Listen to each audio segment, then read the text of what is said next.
Troisième mi-temps ce mercredi 18 mars 2020. La pandémie du coronavirus, quelle incidence réelle sur le sport? Première conséquence immédiate, arrêt des compétitions sans sommation. Des précisions avec Salif Bey Ouattara.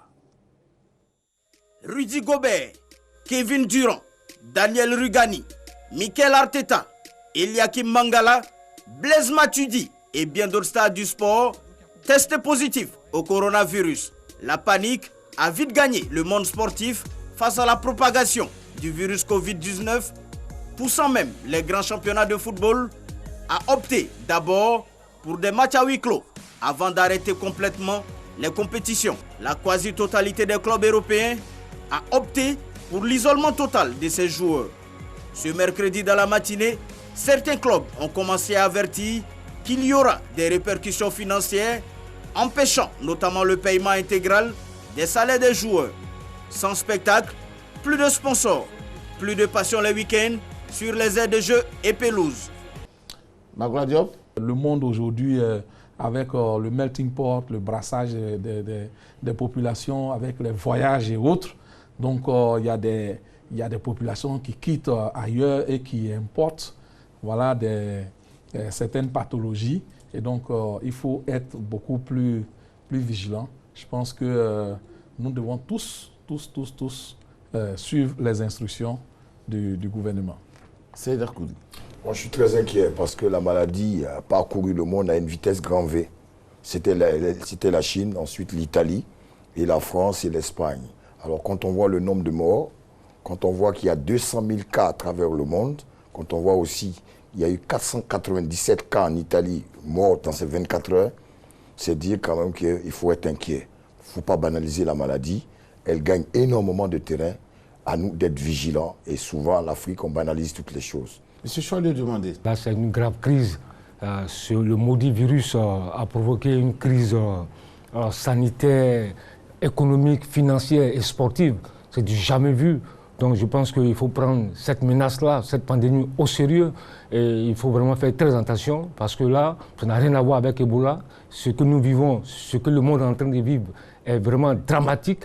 Et je pense qu'il faut respecter les mesures d'usage afin de préserver la vie de tous ceux qui vivent sur cette terre. Le sport s'arrête dans le monde entier. L'Euro reporté, les éliminatoires de la CAN 2021 en veille, les Jeux olympiques menacés, la NBA en berne.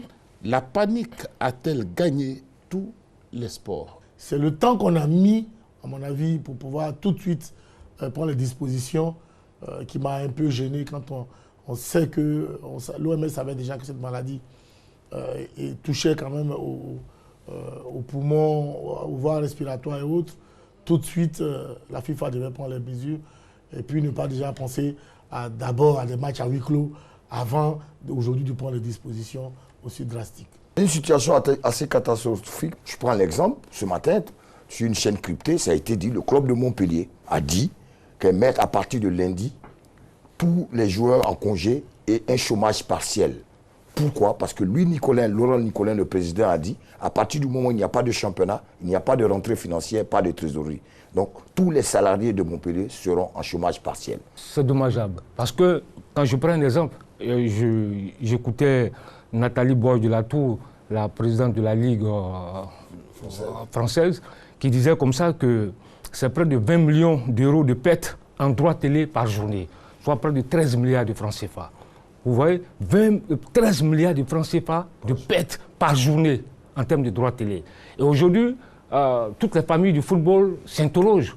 Vous voyez que financièrement, c'est énorme le manque à gagner. C'est vraiment toutes les activités de la société qui sont touchées. Ça, il faut le souligner. Merci à vous, messieurs. Nous vivons la période du coronavirus. On ne monopolise pas trop la parole. Il ne faut pas être trop long. Pour éviter d'être contaminé. Voilà, pour éviter d'être contaminé. Donc, c'est ici qu'on va s'arrêter ce soir pour ce numéro de troisième mi-temps que j'ai eu beaucoup de plaisir à présenter à votre compagnie. On se retrouve mercredi prochain à la même heure pour un autre thème de troisième mi-temps.